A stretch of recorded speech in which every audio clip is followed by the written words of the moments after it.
आज हम सब इस विद्यालय के प्रांगण में बैठ करके हमारे जितने पूर्व छात्र भैया बहन यहाँ पर आए हैं, एक अलग से आनंद का अनुभव कर रहे हैं, क्योंकि विद्यालय तो हमारी रग रग में बसा हुआ है। हमारे साथ कक्षा 12, 11वीं, 12वीं के भी भैया बहन बैठे हुए हैं, क्योंकि आने वाले समय में वो भी इस विद्यालय के पूर्व छात्रों में जब कॉलेज की पढ़ाई में जाएंगे, अपने कैरियर के निर्माण में आगे बढ़ेंगे, तो उनको भी इस बात करना होगा कि जो भैया बहन इस विद्यालय में पढ़े हुए हैं, उनको जो यहाँ पर शिक्षा, संस्कार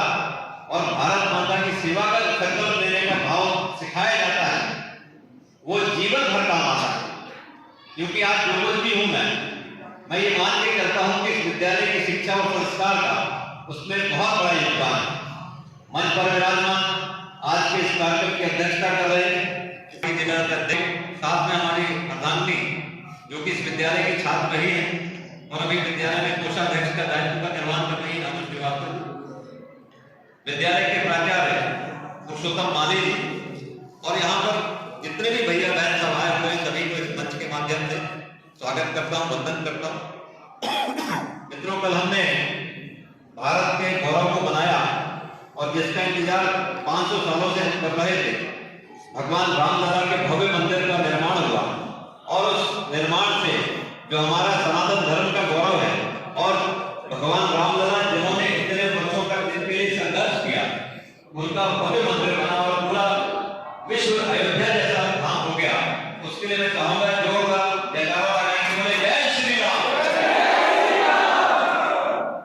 क्योंकि राम हमारे रोम रोम में बसे हुए हैं, कण-कण में राम बसे हुए हैं, हमारी संस्कृति में राम बसे हुए हैं, और हमें कैसा आचरण करना चाहिए ये हमको सिखाने वाले मर्यादा पुरुषोत्तम भगवान राम हैं, जिनके बारे में हम जितना पढ़ेंगे, जितना सुनेंगे, जितना उनकी लीलाओं को देखेंगे, उतना ही हम भारत को श्रेष्ठ बनाने के लिए आगे बढ़ेंगे। आज हम सब के लिए गौरव की बात है, आज पराक्रम दिवस और सुभाष चंद्र बोस जी जिन्होंने आजादी की लड़ाई में वो योगदान दिया जो अविस्मरणीय रहेगा। लेकिन दुर्भाग्य से हमारे इतिहास के पन्नों में बाबर और औरंगजेब के बारे में तो हमने खूब पढ़ा है, लेकिन सुभाष चंद्र बोस जिन्होंने आजादी की लड़ाई के लिए उस आधुनिक तरीके से एक सेना का गठन करके एक सरकार बना के काम किया, ऐसे व्यक्तित्व को याद करने का दिन है जिसने भारत की आजादी में सबसे बड़ी भूमिका अपनी अदा करी। मित्रों, आप जानते हैं कि आप 23 जनवरी है और 23 जनवरी 1897 को एक कोलकाता के राज परिवार में कटक में, जो उड़ीसा, बंगाल और बिहार को मिलाकर के एक राज्य होता था, बंगाल का, उसमें उनका जन्म हुआ था। पिताजी बहुत बड़े वकील थे, उनको राय बहादुर की उपाधि मिली हुई थी। उस जमाने में अगर देखा जाए तो उनके घर में कार हुआ करती, जब लोग साइकिल खरीदने के लिए सोचते, उस समय उनके अच्छे परिवार में उनका जन्म हुआ। माता प्रभावती जी थी और उनके जो संस्कार पड़े,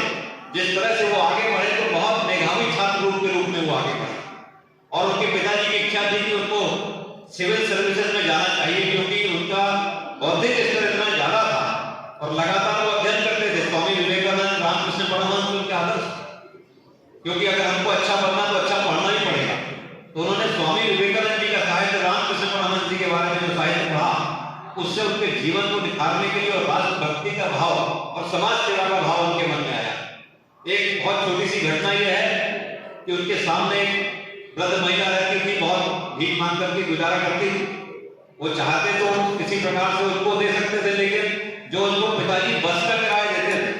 उस बस के किराए को बचा करके पैदल जा करके भी वो उस महिला की मदद करते थे। एक ऐसा भाव उनके मन में। और आपने देखा कि जिस तरह से एक बार कॉलेज में जब वो पढ़ रहे थे तो अंग्रेज प्रोफेसर था, वो नस्ल भेदी था और उसने नस्ल के ऊपर, रंग भेद के ऊपर उसने टिप्पणी करी, उसका विरोध